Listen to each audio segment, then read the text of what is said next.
토트넘 허스퍼가 맨체스터 시티를 1대0으로 제압한 경기, 영국 내에서도 큰 화제가 되고 있고, 영국의 이제 프리미어리그 주간 방송사인 스카이 스포츠 역시 메인 이벤트 경기로 최고의 패널들이 총출동해서 분석했습니다. 특히 최고의 분석가로 활동하고 있는 게리 네빌이 또 한 번 손흥민 선수에 대해서 불꽃이 돌아왔다라고 칭찬해서 화제가 되고 있는데요. 과연 영국의 레전드, 프리미어리그 레전드들은 토트넘과 맨시티의 경기 어떻게 분석했는지, 그리고 손흥민 선수를 칭찬한 이유는 무엇인지 이제 해설 내용들 상세하게 살펴보도록 하겠습니다. 우선 이번 경기 쟁쟁한 패널들이 경기를 중계하고 분석했어요. 예, 그거 스카이 스포츠에서 한 거죠. 예. 이 같은 경우는 일단 마틴 테일러가 나왔었고, 그리고 또 이제 게리 네빌은 현장 중계였어요. 생중계를 했어요. 예, 그 외에 이제 제이미 캐러건은 좀 뒤늦게 이제 합류를 한 케이스인 거고. 같이 중계를 하다가 스튜디오까지 왔고, 네빌은 스튜디오는 안 오고 이제 원격으로 이야기를 나눴어요. 그 기본적으로 이제 그레엄 스네스하고 이제 마이클 리차즈가 여기에 스튜디오 분석 패널로 출연을 한 거죠. 리차즈는 맨시티 출신이긴 한데 워낙 토트넘 경기도 많이 또 분석하고 있고, 또 스네스도 리버풀 레전드지만 사실 스카이 스포츠의 메인 패널로서 토트넘 경기라든지 손흥민 선수 얘기도 많이 하는 분이에요. 그리고 이제 저 같은 경우는 BBC MOTD를 보긴 했거든요. 근데 BBC MOTD 같은 경우는 레온 오스만, 이제 과거 에버튼에서 뛰었던 이 레온 오스만하고 오누아, 이제 그 맨시티에서 풀백으로 뛰었던 그 두 명이 출연했더라고요. 어찌됐거나 이 경기가 워낙 또 프리미어리그 이번 라운드에서는 빅매치였다 보니까 많은 그 전문가들이 살펴봤는데, 우선 이 득점 장면에서 토트넘이 어떤 플레이를 추구했는지가 명확하게 잘 드러났다. 골이 나온 장면에서 팀 플레이의 그 특징이 나왔다는 게 인상적인데, 마이카 리차즈가 좀 분석을 한 얘기를 좀 살펴보면요, 득점 장면에서 사실은 호이비에르가 공을 뺏는 장면부터 하이라이트를 보실 텐데, 애초에 시작 장면은 맨시티가 이제 토트넘 진영에서 빌드업을 하는데 손흥민 선수가 측면에서 압박을 하면서 맨시티의 빌드업이 뒤로 후퇴되는 그런 상황을 얘기했거든요. 리차즈가 이런 얘기를 했어요. 이 경기는 전술적으로 아주 좋은 경기였고, 맨시티가 공을 점유했지만 스퍼스의 쉐이프, 대형이 눈부셨다. 특히 이제 전반전에는 약간 좀 손흥민 선수가 수비적인 역할들을 굉장히 많이 했었죠. 그리고 이제 후반 와서 이제 조금씩 역습 기회들을 살리기 시작을 했던 거였고요. 이게 그러니까 그 압박을 해주는 장면인 거죠. 여기서 이제 워커가 전진하지 못하고 다시 백으로 돌리는 상황들이 나오게 된 겁니다. 여기서 손흥민 선수가 압박을 해주니까 워커가 패스도 못하고 앞으로 가지도 못한 채 뒤로 돌아서 센터백인 아칸지에게 공을 밀어주게 돼요. 근데 여기서도 토트넘 선수들이 원래는 자기 진영 깊숙이 내려앉아 있다가 점점점 공에 따라서 올라온 거예요. 그러니까 이제 맨시티가 쉽게 뒤에서 공을 못 돌리게 하도록 아칸지까지도 압박을 해주니까 결국 아칸지는 골키퍼 에데르송에게까지 백패스를 할 수밖에 없었다. 그렇게 높은 곳으로 압박하면서도 토트넘의 대형이 잘 유지됐다. 토트넘이 결국 경기를 잘 준비했다라는 얘기인데요. 그러면서 리차드는 이런 얘기를 했어요. 스퍼스가 용감하게 경기를 했다. 특히 또 하나의 특징이 보통은 10야드 박스라고 하는 자기 수비 진영에 머무르는 센터백의 중앙이죠. 에릭 다이어의 위치 보시라. 전진해 있다. 다이어가 보면 진짜로 아주 높이까지 올라오죠? 지금 그 하프라인 위까지 올라와 있는 상태인 건데요. 안 그래도 BBC MOTD 같은 경우는 다이어를 토트넘에서는 메인 포커스로 잡아가지고 이제 분석을 했는데요. 다이어가 이 경기에서 사실상 수비형 미드필더처럼 굉장히 많이 압박을 하면서 올라와요. 그래서 토트넘의 수비 형태가 기본적으로 풋백처럼 보이게, 사일사일처럼 변하는 형태로 가져가게 됐었거든요. 근데 또 평균 위치를 보면 다이어가 가장 밑에 있어요. 왜냐면은 다이어가 수비할 때는 압박하러 쭉 올라왔다가 또 이제 내려갈 때는 완전히 또 내려와가지고 골키퍼 앞에서 수비하는 장면들이 굉장히 많았었거든요. 이 경기에서 로얄이 물론 또 주목을 많이 받았고, 호이비에르가 주목 많이 받았고, 또 케인이 주목을 많이 받았지만은 다이어의 이런 전술적인 움직임도 정말 크게 작용을 했다. 안 그래도 다이어가 포치티노 감독 시절에도 수비형 미드필더 역할을 수행했던 바가 있었잖아요. 그렇기 때문에 이 장면에서 어떤 게 중요했냐면, 말씀하신 대로 전진을 해서 수적 우위를 가져와줬다. 토트넘이 내려가서 수비하는 팀을 알려져 있지만 지금은 상대 진영에서 그물을 치고 있을 정도로, 지금 맨 앞에 케인 뒤에 무려 5명의 토트넘 선수들이 페널티 에어리어 앞쪽까지 딱 버티고 서서 공이 통과되지 못하도록 해주면서 어떻게 보면 수적 우위가 됐어요. 그렇죠. 그러니까 그 기본적으로 맨시티가 아무리 4-4-2를 들고 나오건 3-2-4-1을 들고 나오건 어떤 식으로 들고 나와도 기본 전형 자체는 이 팀은 3백에 2명의 홀딩에 그리고 4명의 공격형 미드필더에 이제 1명의 공격수로 5채널로 공격을 하는 형태거든요. 그러니까 수비도 3위 형태예요. 그러니까 5명을 두고 간다는 거 알고서 수적 우위를 가져가는 거죠. 다이어가 올라와서.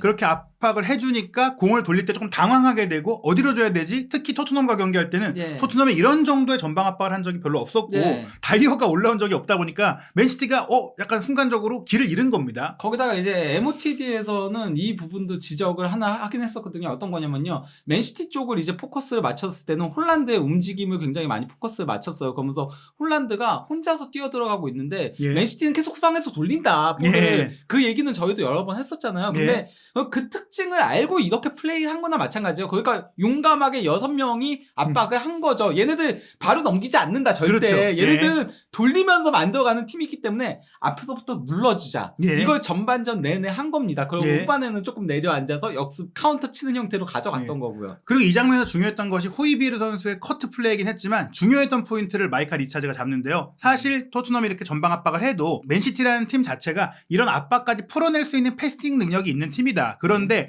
이렇게 패스를 해서 풀어 나오는 과정 속에 호이비에르의 위치를 보시라라고 하는데 그게 뭐냐면 빠져나오면서 측면까지 공을 전개시켰잖아요. 그러면 보통 토트넘은 빠르게 자기 진영으로 내려가요. 전방 압박 실패했다. 내려가자 하는데 안 내려가고 호이비에르가 있는 거예요. 내려갈 수도 있었지만 머물러 있었고 높은 곳에서 공이 어디로 올까 봤다. 그 얘기는 말씀하신 대로 이 맨시티 애들은 여기서 바로 안 때린다. 또 거쳐서 온다. 거기다가 호이비에르 포지셔닝을 보시면은 2명 선수 사이에 있죠. 예. 그러니까 어느 쪽으로 가더라도 바로 대응할 수 있게 포지셔닝을 가져간 거예요. 예, 호이비에르가 굉장히 좋은 위치 선정을 했고 예측 플레이를 했는데 여기서 또 하나 주목할 점. 이렇게 높은 압박을 쳤을 때 사실 뒷공간이 크게 열릴 수 있는데 뒷공간을 오프사이드 트랩으로 막은 게 아니라 대인 수비로 막았다. 그레엄 스네스는 항상 토트넘이 이렇게 전진하면서도 3명 또는 4명을 뒤에 놔뒀다. 그 얘기는 3명, 4명의 숫자 변화가 상대와 1대1 대응. 맨시티 선수랑 한 명씩 다 붙어 있었다는 거예요. 이 장면은 이제 4대4로 붙어 있으니까 결국엔 토트넘이 라인을 높이면서도 대인 수비를 타이트하게 붙어주는 용감한 플레이를 통해서 수비 전략을 잘 짜고 왔다. 그러면서 이제 결국에는 이제 로드리의 패스를 호이비에르가 가로채면서 골이 나오게 되는데 호이비에르가 케인에게 패스했고 케인도 침착하게 마무리했으나 이 장면은 호이비에르의 개인 압박 능력이나 케인의 결정력이 잘했던 게 아니라 눈부신 팀의 골이었다. 즉 토트넘이 훈련장에서 미리 준비했던 플레이가 나왔다는 겁니다. 예, 그러니까 뭐 전체적으로 압박이 잘 이루어지다 보니까 줄 수 있는 곳도 조금 어느 정도는 제한적이긴 했죠. 물론 저 멀리에 혼란이 혼자 있긴 했는데 로드리가 거기까지 보지는 않았던 거였죠. 그렇기 때문에 그레엄 스네스는 마이카 리차즈가 토트넘이 이런 것들을 잘했어요 라고 얘기하니까 뭐 그런 것도 있지만 내가 봤을 때는 미드필더인 로드리고의 그러니까 로드리 선수의 플레임이죠. 로드리고의 의사결정에도 문제가 있었습니다. 허술한 패스를 했습니다 라고 하는데 바로 이 얘기를 해요. 이 영보이 루이스예요. 얘 너무 애송이다 약간 이런 느낌이죠. 이 영보이는 공을 원하지 않고 있었고 로드리는 에브리웨어 다른 어디로든지 패스를 할 수 있었는데 이 영보이 루이스한테 패스를 하면서 뺏긴 겁니다. 물론 그러니까 이게 압박이 바로 벤탄쿠르가 너무 압박 타이밍이 좋긴 했거든요. 그러다 보니까 로드리가 이제 여기서 뒤로 돌아서게 되다가 뺏길 위험성도 있어요. 왜냐면 뒤쪽으로 주려면은 그렇게 돌아서야 되고 저쪽은 이미 케인이 경로를 막고 있긴 했어요. 그러다 보니까 줄 수 있는 데가 솔직히 말하면 루이스 쪽밖에 없어 보이기도 했지만은 그래도 패스가 좀 안일했죠. 좀 더 빨리 판단했거나. 그렇죠. 그러니까 여기 벤탄쿠르가 압박 붙기 전에 먼저 줬어야 됐어요. 근데 여기서 조금 끌다가 압박이 이 타이밍에 벤탄쿠르가 너무 압박 타이밍을 좋게 왔던 거예요. 결국에는 토트넘이 이렇게 압박을 해서 공이 절로밖에 올 수 없도록 쪼여놓은 거다. 게다가 맨시티 선수들이 공을 받기 위해 넓게 벌려 움직여 있는데 그런 움직임들을 또 로드리가 잘 파악하지 못했고 팀적으로도 잘 작동하지 못했다. 그러면서 이제 호이비에르가 물론 또 대단히 위협적인 플레이를 했고 케인 같은 경우도 이렇게 기회를 2번 정도 내주면 해결하는 좋은 결정력을 갖고 있으니까 이렇게 되면은 맨시티가 한두 번 실수했는데 에이구 이럴 게 아니다. 한두 번 실수하면 토트넘한테 골을 먹게 된다. 그러면서 말씀하신 그 혼란 선수를 활용하지 못한 부분을 리차즈가 설명하게 됐는데요. 경기 총평하면서 이렇게 얘기했어요. 맨시티는 충분히 좋지 않았습니다. 특히 플레이 스타일이 그랬는데요. 9번 공격수와 함께하는 경기력이 좋지 않아요. 지난 시즌 맨시티는 9번 공격수가 없이 경기를 하다가 올 시즌에는 혼란이 오면서 달라졌는데 혼란이 앞에서 열심히 뛰는데 어느 누구도 혼란을 보지 않는 것 같았다. 특히 알바레스를 10번 자리에 배치를 했는데 알바레스라는 선수는 이 10번 역할이 맞지 않았고 사실 맨시티에는 더브라이너 같은 선수가 필요했다. 그리고 실제로 더브라이너가 들어가고 나서 크로스도 나오고 기회가 생겼고 그런 더브라이너가 없으니까 맨시티는 스파크가 없는 채로 경기를 했다. 안 그래도 MOTD는 아예 그거를 그 클립 클립으로 보여주다가 혼란이 빠져나가는데 거기에 패스가 들어가지 않는 장면들이 계속 나오면서 여기선 찔러줬어야 됐다. 여기선 찔러줬어야 됐다. 그런 얘기들을 계속 하더라고요. 그러니까 결국에는 저희가 이제 경기 분석 때도 말씀드렸지만 맨시티가 4-4-2를 쓰면서 알바레스와 혼란 선수 물론 비대칭으로 움직여서 알바레스가 2선으로 내려갔지만 이 선수가 기본적으로 스트라이커 성향의 선수잖아요. 그렇죠. 그러면 혼란 선수의 움직임에 맞춰서 패스를 찔러주거나 뭐 공을 연계해주거나 이런 게 안 되니까 결국에는 혼란이 고립될 수밖에 없는 것은 그 가르디올라 감독의 전술적인 문제가 아니겠느냐. 뭐 그런 것도 있고 그리고 맨시티 선수들과 혼란의 스타일이 좀 안 맞는 부분들도 있고 그나마 그러니까 더브라이너하고 귄도안하고 두 명만 조금 맞는 유형이고 특히 귄도안이 벨실바가 더 좋은 선수더라도 귄도안을 조금 더 중용해서 쓴 거는 중앙에 예. 그나마 혼란한테 맞춰서 찔러주는 선수여서 그런 거거든요. 예. 그런데 이 두 선수를 다 선발해서 뺐고 그렇죠. 또 그걸 알았는지 또 재밌는 건 가르디올라 감독이 후반전에 그 두 명만 교체 투입을 했어요. 하지만 이미 늦었죠. 그 얘기는 제가 여러 번 예전에도 했었잖아요. 벨실바하고 포든 개개인은 너무나도 좋은 선수인데 예. 이 선수들이 혼란과 맞는지는 조금 의구심은 있다라고 얘기를 했었죠. 찔러주는 패스들보다는 만들어가는 조립하는 유형이다 보니까. 근데 이 경기는 포드는 아예 나오지도 않았습니다. 그렇죠. 예. 그래서 아니, 근데 포드 같은 경우는 과르디올라 감독이 그 기자회견에서 얘기를 했어요. 몸이 좀 안 좋았대요. 그래서 호텔에서 그냥 있었다라고 하더라고요. 뭐 어찌됐거나 맨시티는 올 시즌 들어서 최악의 경기가 이번 경기가 아니었겠느냐 싶을 정도고 특히 혼란이 오면서 엄청나게 많은 골을 넣으면서 혼란 효과를 톡톡히 보고 있었는데 이런 토트넘과의 경기 중요한 시점 게다가 아스널이 에버튼에 패배하면서 따라갈 수 있는 이런 시점에 제대로 못 써먹는다면 이거는 뭐 돈값 제대로 못하는 거 아니냐 제대로 활용 못하는 거 아니냐. 거기에 대해서 이제 캐러거도 그런 얘기를 했었습니다. 그 혼란 자체에 대해서 뭐라고 했냐면요. 혼란이 와서 혼란이 많은 골을 넣고 있는데 맨시티의 전체적인 팀 득점이 올라갔느냐. 그거는 조금 의구심이 있다. 지금 도리어 지난 시즌 더 많은 골들을 넣었다. 맨시티는 원래 그런 축구를 하던 팀이었다. 그러니까 혼란이 나쁘다는 얘기가 아니고 혼란과 맨시티가 잘 이렇게 구동하는 것 같진 않다. 공격적으로 그런 얘기를 하긴 했더라고요. 그러면서 혼란이 맨시티에 온 게 맞느냐라는 의문을 제기하기도 했는데요. 캐러건은 이번 경기에 대해서는 일단 콘테 감독이 원하는 축구가 제대로 나왔다고 했어요. 어떤 얘기 했냐면요. 일단은 콘테 감독의 축구가 그 콘테의 스타일이 최고로 발휘된 게 이 경기다. 경기 전에 이미 콘테 감독은 맨시티가 어떻게 경기할지를 알고 있었다. 예상이 뻔히 됐다라는 얘기예요. 그리고 공을 내주는 거, 소유권 내주는 거 걱정하지 않았다. 콘테는 공이 없어도 경기를 통제할 수 있다라고 생각하는 감독인데 지금까지의 문제는 공을 소유하지 못한 게 아니라 공이 없을 때 실수라는 거예요. 수비 실수, 골키퍼 실책 이런 것들이 토트넘이 못했던 문제였는데 오늘 경기만큼은 토트넘이 훌륭한 수비 어쩌면 올 시즌 최고의 수비를 발휘했기 때문에 여기에 플러스 미드필드 라인에서 호이비에라 벤탄쿠르가 굉장히 잘했잖아요. 그 득점 장면에서도 굉장히 좋은 압박을 보였고 그렇기 때문에 이 경기는 콘테 감독이 꿈꾸는 플레이가 나온 날이다. 그러니까 저 의견에는 동의를 하거든요. 그러니까 콘테 감독이라던가 무리뉴 감독이라던가 이런 사람들이 이제 공이 없어도 경기를 통제할 수 있다라고 믿는 유형의 감독들이라는 데는 동의를 하는데 저는 근데 콘테 감독식의 축구였는지에 대해서는 조금 차이는 있지 않았나 싶어요. 왜냐면은 다이어가 일단 그렇게 전진해가지고 압박하는 장면이라던가 이런 것들은 조금 스텔리니 코치의 아이디어 다르지 않았나 이전과는. 이전까지 그런 모습을 다이어가 콘테 감독 밑에서 보여준 적이 없었잖아요. 그렇죠. 물론 뭐 다이어를 오른쪽 센터백으로 두고 오버래핑도 시키고 변화를 줬기 때문에 만약에 그거는 이제 공격할 때 지고 있을 때 오른쪽으로 돌려서 그렇게 돌린 적은 그것도 로메로가 부상이었을 때 그렇게 했던 거잖아요. 만약에 콘테가 억울할 수도 있으니까 아니 내가 한 거 맞는데 내가 지시했는데 그럴 수도 있으니까요. 어쨌건 근데 이전과는 조금 다른 형태이긴 했었다는 거죠. 다이어가 전진해서 그 마치 수비형 미드필더처럼 압박해가지고 상대 실수들을 유발하는 형태는 조금 달랐다. 어떻게 보면 이제 솔직히 콘테 감독이 아팠고 수술도 했으니까 스텔리니 코치가 조금 아이디어를 가미했을 수도 있다. 뭐 전화위복이 됐다 이렇게도 볼 수가 있는데 둘의 아이디어가 합쳐져서 최고의 이상적인 형태가 나왔을 가능성은 있는 거죠. 그렇죠. 그리고 콘테 감독이 아무래도 지금 수술했기 때문에 그 사이에 스텔리니 코치가 조금 더 아이디어를 써서 변화가 나올 수 있다. 뭐 이렇게 볼 수 있겠는데 그러면서 이제 이번 경기를 현장에서 실시간으로 중계했던 게리 네빌은 추가적인 또 자신의 후토크를 진행을 했는데 이 또 후토크에서 손흥민 선수를 또 칭찬을 했어요. 지금 뭐 사실 손흥민 선수는 이날 경기 조연에 가까웠는데 게리 네빌이 워낙에 또 손흥민 선수를 좋아하는 것으로 유명하잖아요. 잊지 않고 얘기했는데 이런 얘기를 했습니다. 오늘 최고의 손흥민을 봤습니다. 올 시즌 최고의라는 얘기예요. 한동안 손흥민 선수가 뭔가를 조금 잃어버린 것 같다고 생각을 했어요. 또 그레엄 스네스가 출연해서 얘기한 것처럼 안면 부상이 영향을 끼쳤을 수도 있죠. 그리고 많은 경기를 소화하기도 했고요. 근데 이제 최고의 모습 보였다고 하는 게 질주 장면이었거든요. 네. 프레스턴과의 경기에서는 골을 잘 넣었다면 이번 경기에서는 확실히 그 번리전을 영향케 하는 화끈하게 치고 들어가는 주저없이 치고 들어가는 그런 플레이가 두세 번 나왔잖아요. 네. 그러다 보니까 이제 게리 네빌은 이거 봐라. 손흥민이 폼 떨어졌거나 끝장난 게 아니다. 손흥민은 오랫동안 높은 수준을 유지해온 선수다. 한동안 그러니까 이렇게 내려갈 때도 사실 있는 것이다. 기복은 누구나 있다라는 거예요. 네. 하지만 오늘 손흥민 선수가 내가 봤을 때는 조금은 그의 불꽃, 스파크, 본인이 갖고 있던 그 장점, 그 번뜩임을 되찾은 것 같더라. 특히 프레스턴과의 경기에서 넣은 골도 대단했으니까 프레스턴전, 맨시티전이 연달아서 펼쳐졌으니까 이거는 우연이 아니라 일시적인 게 아니라 폼이 살아난 거다. 그러면서 손흥민이 살아난다면 쿨루셉스키, 손흥민, 케인 요 쓰리톱은 여전히 프리미어리그에서 아주 좋은 쓰리톱이 될 것이고 토트넘의 반대로 이끌 것이다라고 얘기한 것입니다.